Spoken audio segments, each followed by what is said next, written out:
Good day, everyone. Like I said before, I'm Alex Thissen. I'm from the Netherlands. Work at a small company called Xspirit, but we like to do great things and epic things in our work. And one of the things that is that we help customers go to the cloud, and we want to make that a fully agile and DevOps experience. And what we notice with the new waves in deploying things to the cloud and doing full automation is that the command line interfaces where you can interact from a terminal window are really relevant to modernize your application development and also your deployment processes. So I wanted to start with a quick intro on graphical user interfaces and command line interfaces and what the difference between the two are. I think we're mostly used to using a graphical user interface because it has a very rich user experience, and you can do all sorts of things with the visualization. So it's good for a user. On the other hand, if you're a developer, then you could use a little bit more efficient things because clicking around in the user interface is not as fast. So dropping down to the command line is something that is getting more and more common in a development experience, that you get low-level access to what you want to do in commands that can be driven from the command line in a text-based fashion. So it's good for automation as well, because if you can write it in text, you can also script it. And that means you can put it into continuous integration and continuous deployment pipelines. And that's one of the main focus points where this is heading, that as soon as you have a different type of interaction with your pieces of code, it opens up all these possibilities for automation and efficiency. The final thing is that, and this is somewhere in the middle between the two of them, because graphical user interfaces are also becoming more and more cross-platform, but it tends to be a little bit easier from a command line interface. Now, you've already used them so many times that I just wanted to indicate what type of things that are out there. There's the command line interfaces. And as a .NET developer, you're probably familiar with .NET. I'm assuming you do, but it might also be the Azure CLI. And there's a whole bunch of other CLIs that come with a particular tool set or a stack that you're using. So those are there. Then there's the tools that might not be a command line interface per se, but tools like curl or Python that you want to use. And some of these are also interactive, where it allows you to but drop down into a sort of an environment like Netshell, and I'll show that in a minute, how an interactive command line interface would look. So let's do a little bit of demos, just simple things. And I'll also show you a bit of an Easter egg with Windows Terminal. Let's see. So I'm dropping down here. I have the command line interface right here. And this is where you can do things like .NET. And if you run .NET, you get a little bit of help on what .NET can do. And if you do -- help, then it shows you all the things that you can do. So it's kind of a discoverable interface. Well, you know this one. This is kind of, you run the commands and it does things for you. Netshell, for example, that we just saw, put you into a separate command prompt. And this is where you can do interactive commands, such as dropping down to the res context. And then it's almost as if you're traversing into a directory system where the context changes and the things that you can do in each of those contexts changes as well. And it's more of a REPL kind of thing. You put in something and you get immediate feedback. And it's not like you're running from the actual command line, but you can drop down to there again.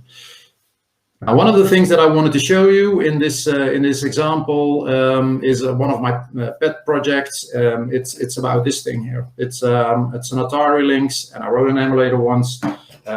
The device takes these kind of cartridges, and that allows you to run an emulator and do things. Well, in this directory, I have a command line, the program that I want to use. And recently I thought, okay, what about giving it a command line interface? So if we run this like this, it says, okay, you need to do certain things. And it gives you all these things about usage, some help information where it says, okay, you need to specify a ROM file, which is actually the game that you want to run.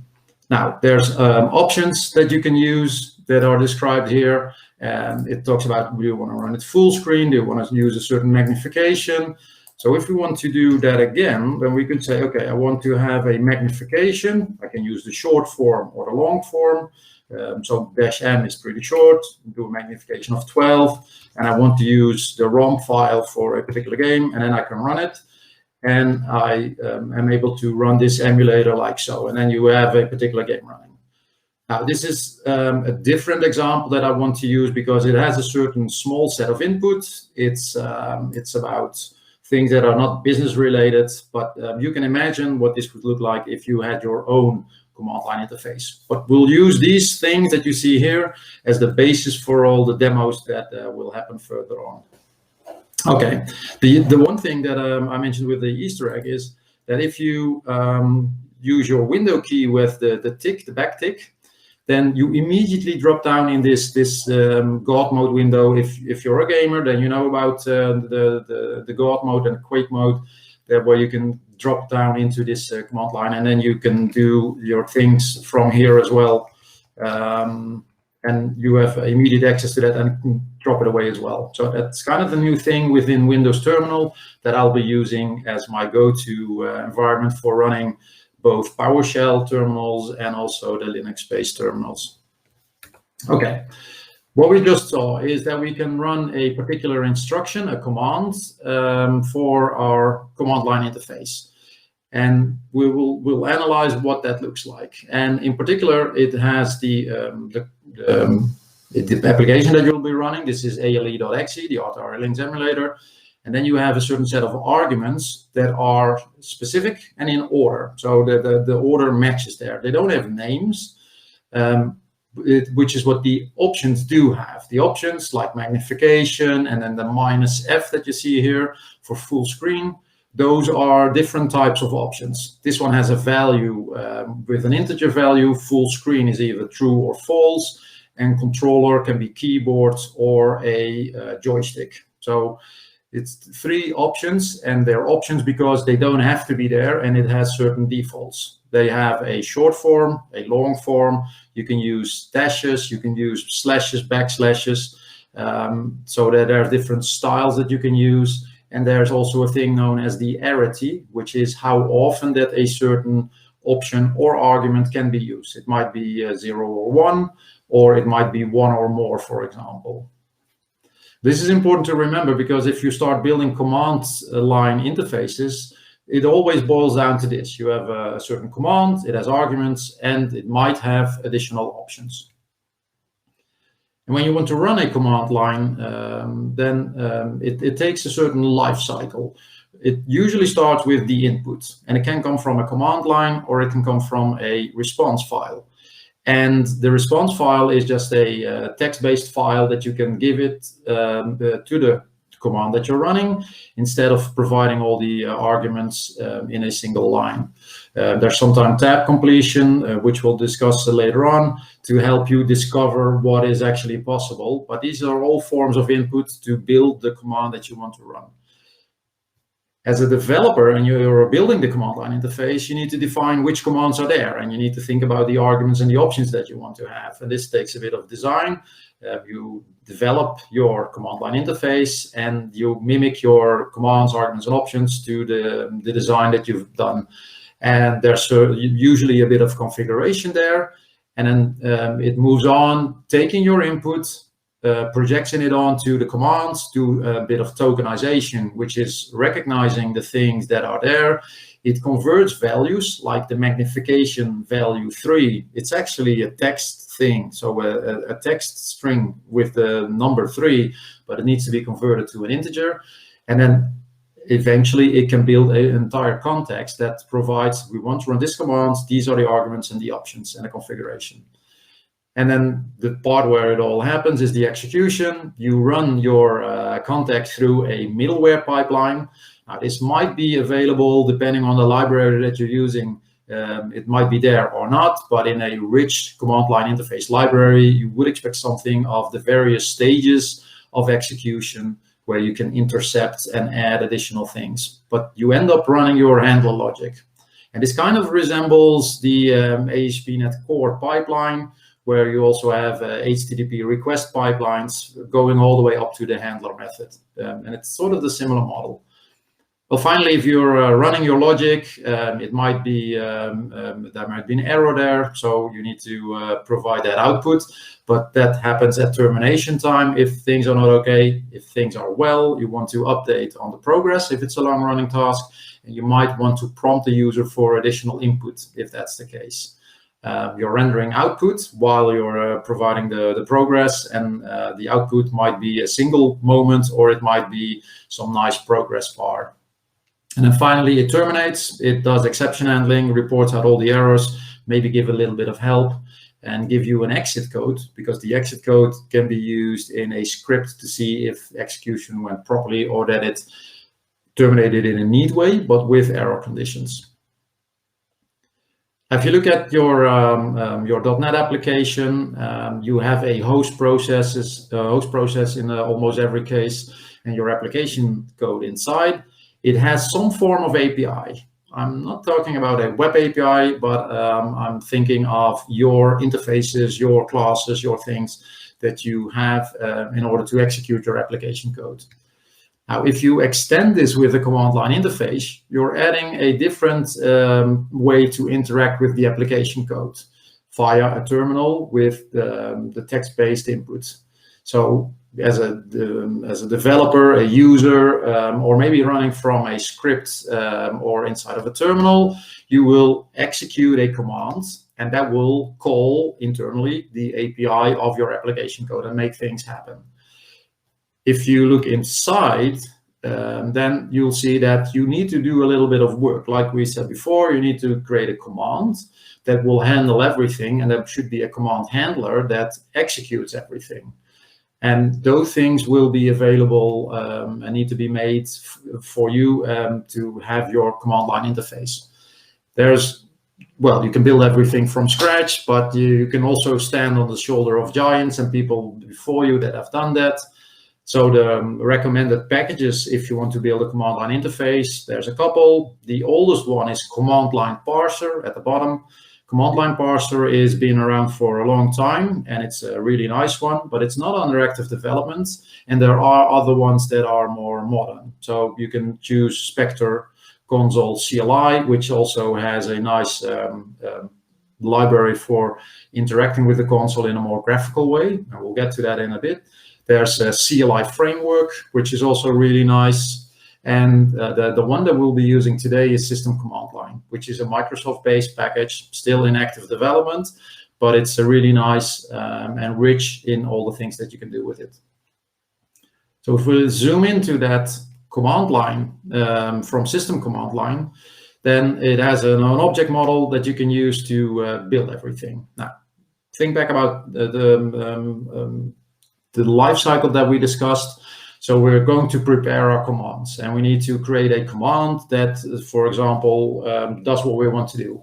So it might have a name, it has options, arguments, it has a handler, and the handler is an implementation of iCommandHandler, and it might also have some global options, which are options that are available globally, such as, for example, verbose. That's when you want to have a lot of output in your report that might be available for each and every command that you have. You can build them hierarchically. So commands can contain commands, but it goes all the way up to a root command. It might be your only command, but in many cases in a more complex command line interface, you will have subcommands and maybe sub-subcommands, or even further. That's all your design. Now then, with all these separate commands, you need to build a command line. And there's a command line builder, much like the host builder. We remember there's a big similarities between ASP.NET Core and how things are built there. This is where you have your command line builder, and you can add all these commands to the command line builder and instruct it on the various pieces of configuration that you want to have. Do you want to be able to do registration for .NET Suggest, for example, or do you want to have certain directives that you can use? Well, all these things are able to be instructed to the command line builder, which gives you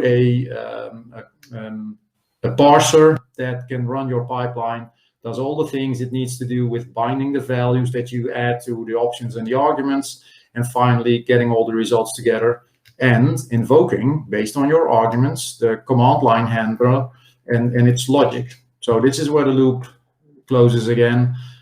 Create your commands, build it as a complete package to get a parser, and a parser, you feed it with your arguments, and that will eventually find the right command to use and transfer all the values to the command handler so it can do its bit of logic. There's many more things inside the object model. There's abstractions for things like the console, so you can interact with the terminal or the console window without actually knowing the precise type, for example, if it's Windows or Linux based. This library is part of .NET Foundation, so it's good to know that it has good support. It's also a Microsoft library. Yeah. So let's run a bit of code here again, and it's a bit of code that is mimicked to the emulator that we just saw. So it takes the same command line, and I'll show you how you can build such a command line interface. So here we have a bit of a demo code. This is available in a GitHub repository with links at the end of the slide deck. And we'll look at the first one. That's the pretty standard CLI. It's, in this case, it's a .NET 6 based application, but you can do this in .NET 5 and essentially any .NET Standard 2 based application, because the library itself is has .NET Standard as a target as well. This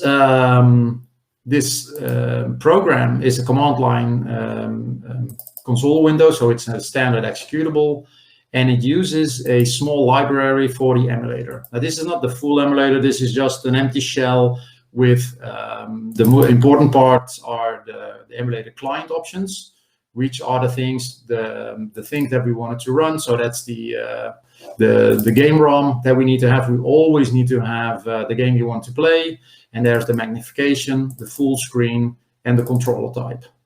Now, this is of type record, so a new construct in C# 9, I believe, where you can use records as immutable objects that are easily to construct, and you can give it defaults. So some of these things like magnification have program defaults.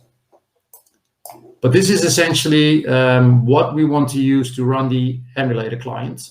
And the client itself, it has a run method, but inside of the run, we have these options that are injected into the constructor, and all the thing does is just output whatever we gave it at a command line. But we need to get things from the command line into the options, and then so we can use them inside of our dummy emulator. Now let's see what happens if we run this program. Important thing to know is that if you want to run this, debug this, and get some information or some arguments to the command line, you can set them in the launch settings. And there's the command line arguments, and as you might recognize, it has some of the arguments that we saw before. Now it's full screen, magnification of 7, and this is the game ROM file. Now we'll just run this and let's see what happens.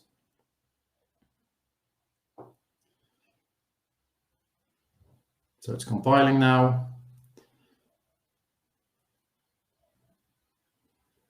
There we go. We should hit the breakpoint.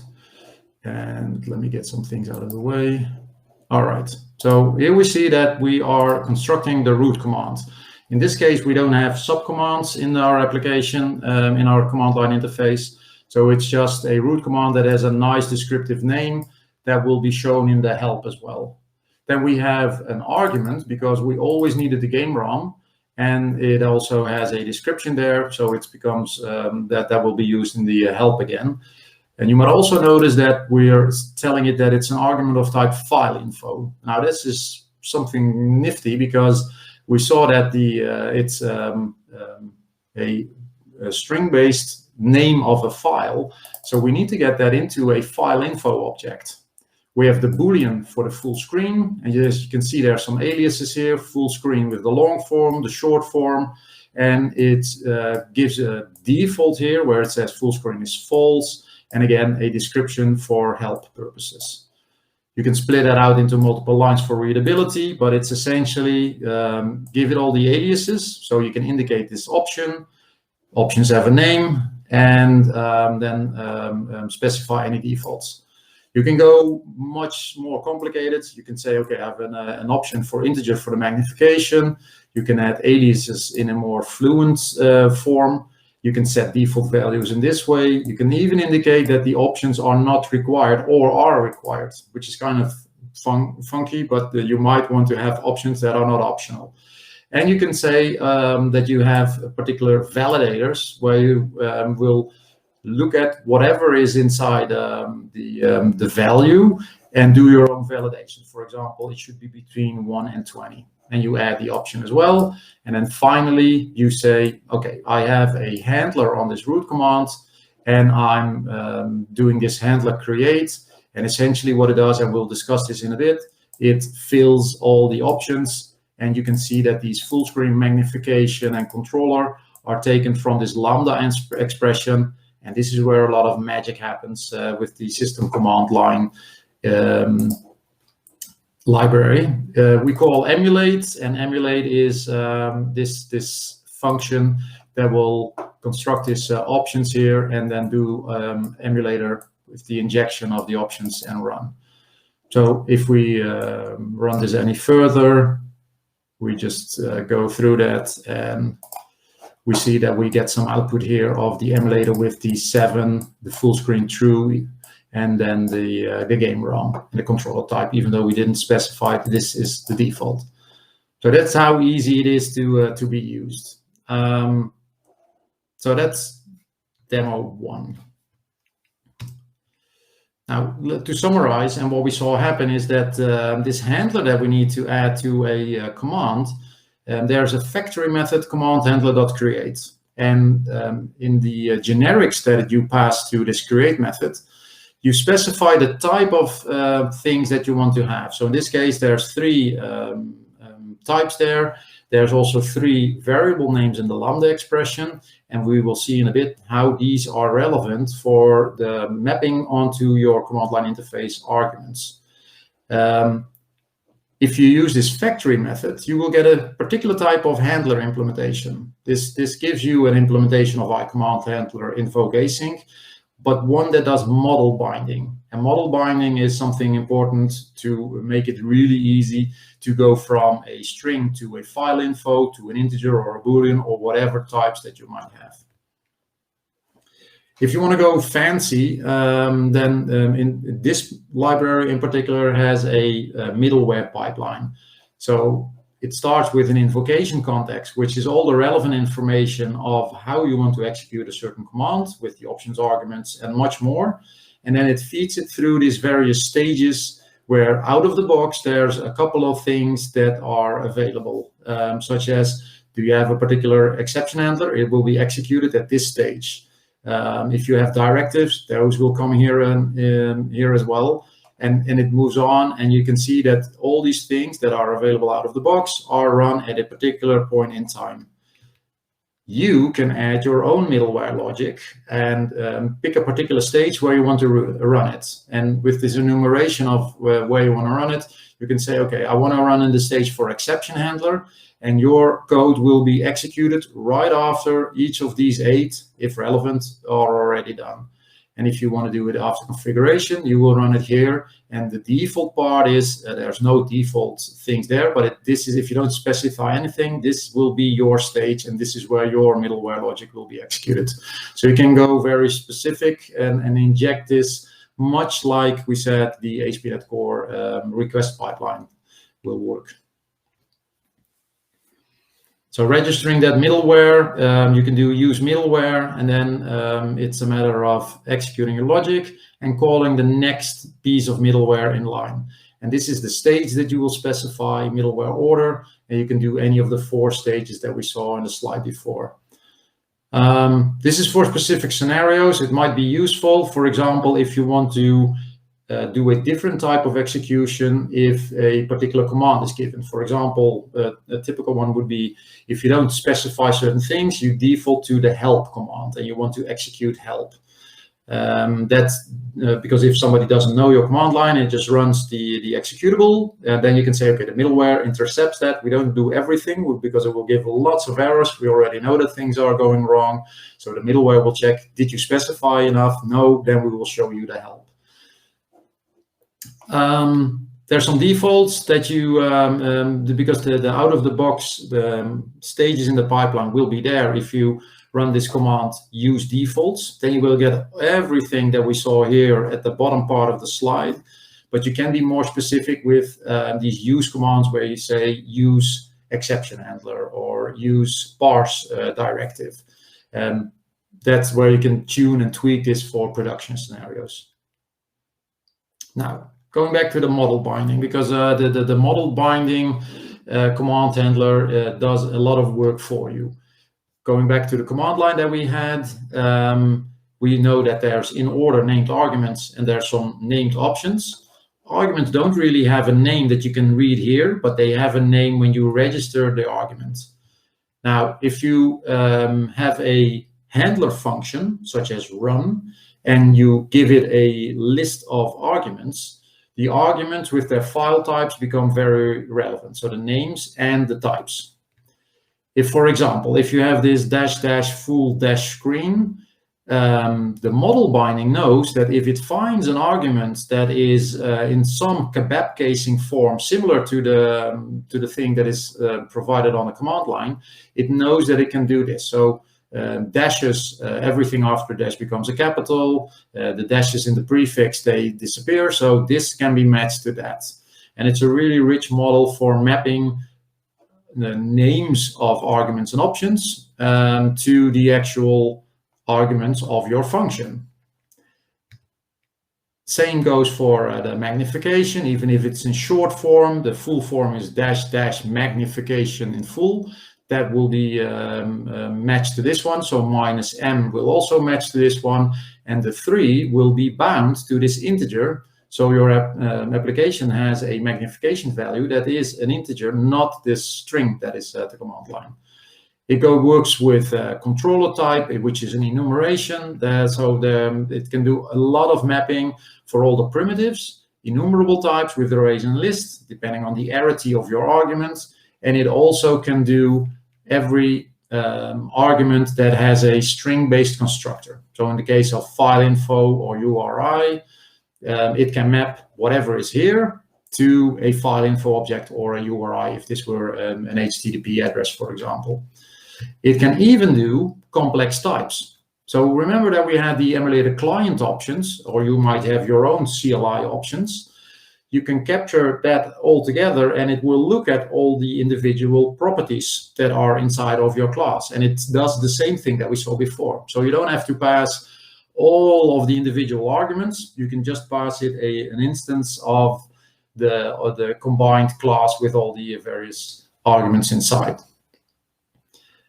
That is bound for you automatically, and there are some special ones that just appear out of nowhere, which are related to the console, to the parse result that you have. There might be a cancellation token for async commands that you run, and a binding context, which captures all of the values that we saw before, and even an invocation context that combines all of the above. And if you put those as arguments in your command handler function as well, they will be given a value corresponding to whatever console you have or the parse result and so on. All right, now let's look at a more advanced scenario where we go into a little bit of additional subcommands, global options, and see how error handling and termination, what that will look like. So if we go back to the advanced CLI, that's we'll set as a startup object. And inside of this one, let's examine what is in there. So in this case, we have two commands. There's a command for the emulate, which is essentially the same one that we saw before, but now it's not a root command. It's a subclass derived from command, and it captures everything for emulation. And there's another one with conversion. So there's a convert command as well, and it has different arguments, and those are built here as well. In the bootstrapping, we will need to build a root command, but in this case, the root command doesn't do anything. It has subcommands for emulation, for conversion, and then the root command handler, this one will write out the help, like we saw before, as I mentioned as an example. There's a global option that you can add, and here we're building the CommandLineBuilder, and we're doing use the defaults, which is everything default, but we're overriding the use exception handler and running that through our custom use handle exception here. And it does a bit of a different type of error reporting with foreground colors and so on. But essentially, we build the parser, and then we do parser invoke async, and we're running this asynchronously as a command. Now let's see if we are going to run this. Well, it actually does pretty much the same thing. Let me show you a little bit of thing that I want to get back to later on. It's this convert command. So if we go to this command shell window, and we are going to do .NET run, because let me show that first. If we do what is in this directory, you can see that it's the root of our project. It has a csproj, so I can do .NET, I can do run. But just imagine if I would do this, .NET run help. Then it will assume that you're doing help for .NET and the run command in particular. But in our case, we want to do help for our own application. So if we do --, then it will ignore everything beyond that, and this will be passed to our command line interface. So if you do --help, then you can see that it gives these two subcommands, emulate and convert, and we can start discovering our things, our command line interface. So we do convert, and then we just say enter, and that's probably not going to work because it's missing something. So it needs this argument called input, which is a binary RAM file. So we need to do something like start.bin and find out which bin files are there. Okay, and then we run it. And then all of a sudden we see, oh, cool, we're converting something. And this is all fake, but it's just an indication that you can give some visual feedback for long-running tasks. And you might need a library there to give this visual representation. All right, so I'm canceling this now. So I'm pressing Ctrl+C, and you see that it neatly aborts. If you want to do those things, I suggest you look at the code, but in the convert command, if we look at the handler, we're doing a convert, we're getting a cancellation token, we're doing all this command, the user interface with a progress bar, which has a certain column, and it has the remaining time and a spinner column. And this is where you do your actual logic. And by constantly checking if we're finished executing, or if the token, the cancellation token, asks for a cancellation, you can do a neat termination of your program while you are still executing. So going back to the slides, one of the things that I showed you along the way is that you need to make these user interfaces intuitive. And one part is offering the help and documentation, so you can learn how things should be used. It saves time, as well as using default values, so you don't have to specify everything. And there's even this neat thing of suggestions and typo corrections, that if you do a typo, then it can suggest you typed something, but maybe you meant this. Suggestions would be tab completion, for example, where you can do tab to discover all of the arguments and the options that are available. But if you want to make it more intuitive, remember that your command line interface should be maybe your first interaction plane for the application that you're building. So that would be a CLI first approach. Make it about executing tasks, make it work quickly. So it's a neat thing that people will really start using, maybe even yourself. If you use familiar names and arguments and options, then people will find it that they can recognize things. So it again becomes more intuitive. If you do a certain arguments and you name them differently than what you're used to, then it might not be as intuitive as you would like. The other thing is that the intuitive interfaces, they should default to standard error and standard out, because that allows you to start piping it into a text-based output, or piping it further down the line if you're using Linux command lines. So doing that as well will make it intuitive, because you can use it as intended. And finally, a bit about the design and the simplicity is break everything up into very small chunks. Think about your application in terms of little tasks and commands that correspond to it, and then start building your CLI from there.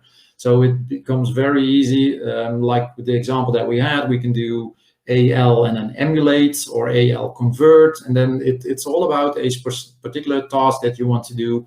Not about a lot of switches. Well, it's about design and user experience. We saw a lot about the help. You almost get that for free if you're using a system command line, but you need to specify the descriptive names in various places, and then it will pop up eventually.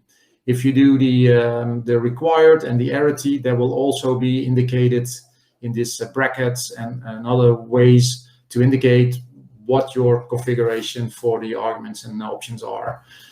If you want to do something different, and this goes for the entire library, then you can just switch out and replace certain things. That was the pipeline, but you can also inject different types of help builders that might also do, for example, examples. That's one of the things that is not available in this library, but you could easily build that as a custom help builder. Now, one of the things that I'll show you in a bit is the suggestions and the typos, which is something that is particular to the system command line interface.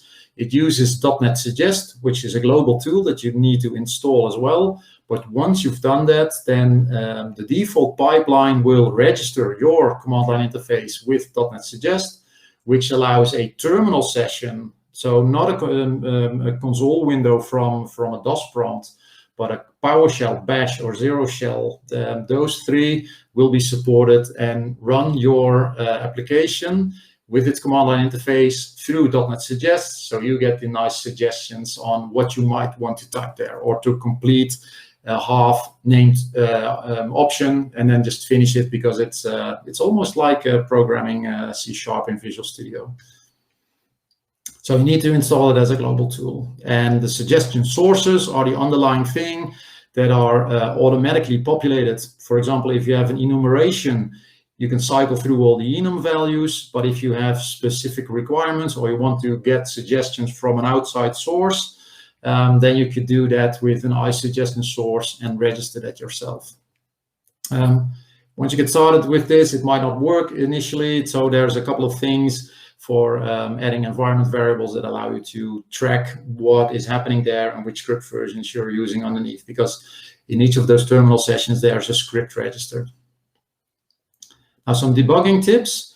There's directives, and the directives are these. I've made them green to emphasize them, but it is this square bracket delimited directive that if you put it there, in this case, it will indicate that you want to run your command line interface, but want to attach a debugger so you can start debugging, which means that you can do this from the command line and not have to start with Visual Studio. And you can do it the other way around. You have something, it doesn't work, you're wondering what is the bug, do the directive, and it will instruct you to attach your debugger.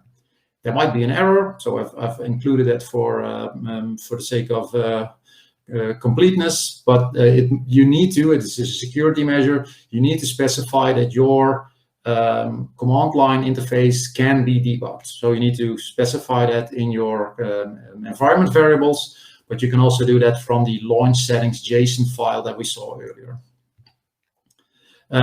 This is what you would need to do, and it's in particular the thing at the bottom here, the environment variables, just specify the name of your assembly or executable so you can debug it. And the other thing that I showed you earlier on was doing the --, which makes sure that you can do .NET Run from your project directory, and then everything behind this will be passed not to .NET Run, but to your CLI implementation, which is exactly what you want. And then finally, there's other things. There's also output, there's parsed, suggest, but try these, and I might show them if I think about it in a moment, where you can say, okay, if I do parse, you can actually get the parse results for a successful parsing or an unsuccessful one.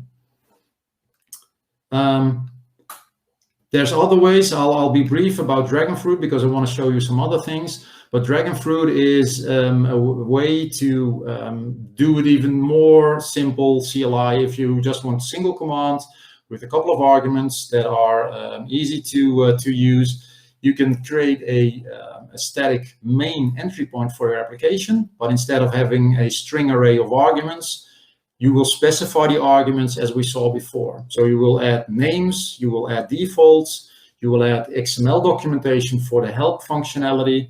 And that altogether is enough for DragonFruit as a library built on top of System.CommandLine to give you a command line interface. So this is the one way you can quickly add this without too much effort. So let's see what we can do here. So I'll show you a couple of things. I might skip on the command line from DragonFruit, but one of the things that we saw was the directives. So if you do parse in this case, you can see the parsing of everything that is there. And if you have something like missing arguments,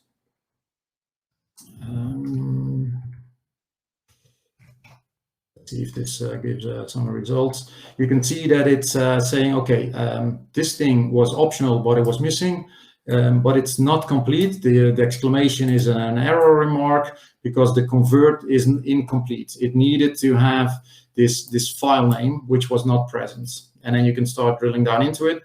And if you wanted to know exactly what is going on, then you can say, okay, let's debug this. If you run debug and your thing is registered, so it's not included, you would go to your thing here. So you're going to properties. It should be registered. Let me think if I have everything there.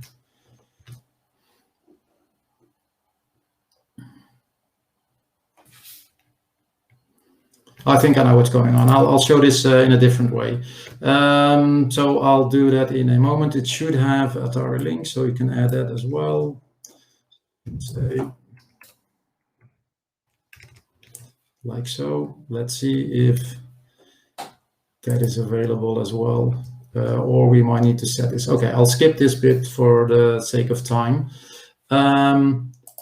One of the things that I wanted to emphasize is that going to the output and the rendering, that your console, be aware that your console is not what you might think it is. So console write line is something that you shouldn't be using. Instead, you needed to use standard error, standard out, and there's objects and properties that you can use error out and in to do that. You should avoid System.Console altogether because the iConsole abstraction moves you one level away from the actual implementation, which allows you to do a test console in unit tests. And this is provided as part of the libraries as well. You should respect redirection, which you can test for. So if you do something like redirect to output.txt, then you can actually test whether you're doing it to the terminal window or to a redirected output. And I showed you the example with the progress bar, and that came from this library that's spectre.console, and it has a lot of things. It has tree structures, it has all these rich graphical type of things that you can do, tables, columns, much more. But remember that a command line interface is good for a user which can have a graphical user interface. But if you're running inside of a pipeline or something, then that's something you should stay away from. So either make it test whether it's running against a user interface or inside of a pipeline, so you can decide what type of output that you will give. The final thing that I wanted to show you is using these command line interfaces as a tool. We're inside of the project, and it's all nice and good if we're in this project directory, and we can do .NET and then run like we saw before, and then we can run this convert method. But if we wanted to run the AL tool by itself, then it wouldn't work from this directory. And we can go to the bin debug folder and find the executable there, and we could run that. But you just want to run this as a tool. So you want to do AL, and then it should work. But now it doesn't recognize it. Well, one thing you can do is register your command line interface as a tool. And you would add to your project properties these specific things like the tool command name, how you want to execute it, instruct it to pack it as a tool to true, give it a unique ID, and then specify where it will generate a NuGet package. And then you have your CLI inside of a NuGet package, and then you can choose whether you want to install it as a global tool or as a local tool. And I'll show you both. So in the application here, I registered all these things that we just saw. You might do a little bit more for the NuGet package description to make it more complete. You would run your pack command from the command line or from Visual Studio, and it will generate a NuGet folder with your nubgag, your NuGet package. And with that, you can run your application, register it. So we would be, let me quickly get the command.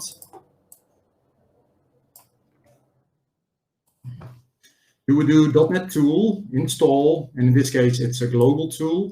Add the source, and this is what you would do during debugging. Add your local NuGet package, but you can register it at nuget.org and get it from there, so you don't have to add the source, the name of your tool, and the specific version of the NuGet package. So if you do that, then it will start registering it, and now all of a sudden, we can do AL as a global tool, so we can run that from everywhere. So as you can see, it now gives us all these all this information. So we can do something like AL convert, and then something like Zorlor.bin, and then run it, and it will do this from each and every location. So we can even do that from the command line, from the root of the file system in this case. Let's get rid of that. So we do uninstall.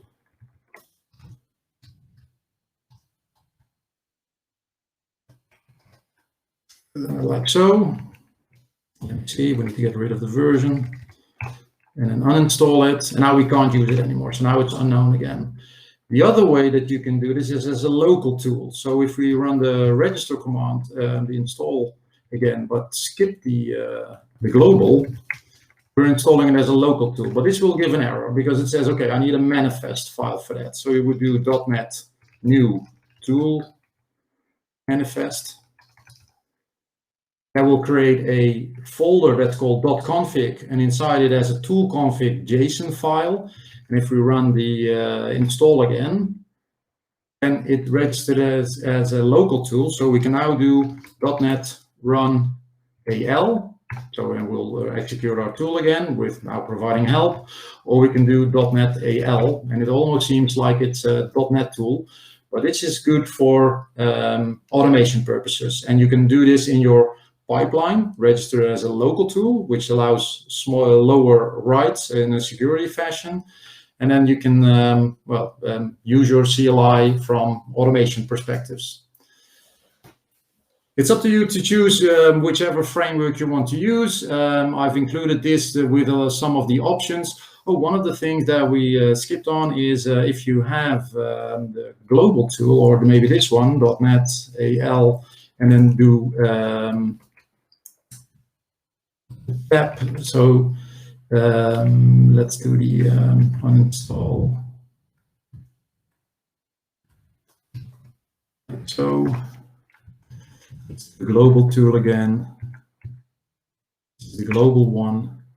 So we have AL, and then I can start tapping, and as you can see, it gives me some nice information. So I can do convert and then tap again, and it gives me all these things like the arguments that I can use. And even if I do this and I tap, then it completes it. So nice things with the suggestions that is listed here as one of the few things that System Command Line gives and the other ones don't. So it's up to you. Take a look at this. You can see the targets that are there, and they're all fairly usable. Some a little bit less active. I think that's it. I hope that you saw that we can use .NET and put all the things we have as DevOps engineers, as developers, create this tooling from PowerShell, from pipelines, and that you could put all of the .NET love into this command line interfaces for your application. That's it from my side. If you have any questions, feel free to ask them, or you can send me a Twitter message or an email. Here's some research that you might want to read up on, and it includes the links to the demo code that I just showed you. Thanks everyone for your attention, and enjoy the rest of the Codecamp, the one with .NET, for the next couple of days. Thanks. Thank you so much, Alex. Yeah, I'm looking forward to that moment, you know, when after a session, you hear the audience, because right now it's just our imagination. Who knows? Maybe people are applauding or not. I don't know. Yeah. So congrats for the presentation. I enjoyed it very much, and I was just about to ask, where do you see people using the CLI, in which scenarios? Yeah, that's a good one. Well, one of the things that I think is a typical scenario is let's assume you have a web API in ASP.NET Core, and you're building that, and you're putting it into a Docker image and putting it out on a Kubernetes cluster. Now, let's say you want to run a migration from Entity Framework, and usually the migrations are registered inside of your assembly that you put into a Docker image. And you could do .NET EF migrate, but it means that you need to have a container image that has all the tooling installed, the SDK for .NET, which is something you wouldn't do in production. You would have the .NET runtime image, not the .NET SDK image. So you couldn't do .NET EF. But running your migrations from Entity Framework is just a single command inside of your code. It's you know, the migrate command that you can run. So creating this command line interface that says, if you run your assembly and just say migrate, and then maybe some options of the name of the migration or a rollback or whatever, allows you to interact with your application without having to install the SDK, and it's discoverable. So instead of your web API being just a web API, you also have a CLI to do migration scenarios in production, without all the complications of the tooling and so on. So you have your .NET application becomes reachable from the command line interface as well. And it's great for automation because you can even do migrations inside of your pipeline or whatever. That would be typical scenarios. Absolutely. Yeah, I was wondering, I mean, obviously, while automating cloud resources and the pipelines and everything, that's really useful. People also use PowerShell. Recently, we're going to start using Bicep for ARM templates automation. So how do you see all those fitting together? Well, I think that if you look at you mentioned Bicep as an example, then the Bicep compiler is also a command line interface. The Azure CLI is a command line interface. Project Ty has its command line interface. So most of the interaction comes from command line interfaces.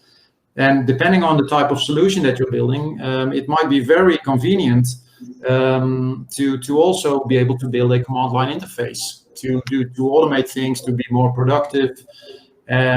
Not for everyone, but if you start thinking about it, you see more and more places where you can do just this small command where your application is more than just what it is intended for, but even the bootstrapping of your application can become with arguments instead of doing environment variables or another way.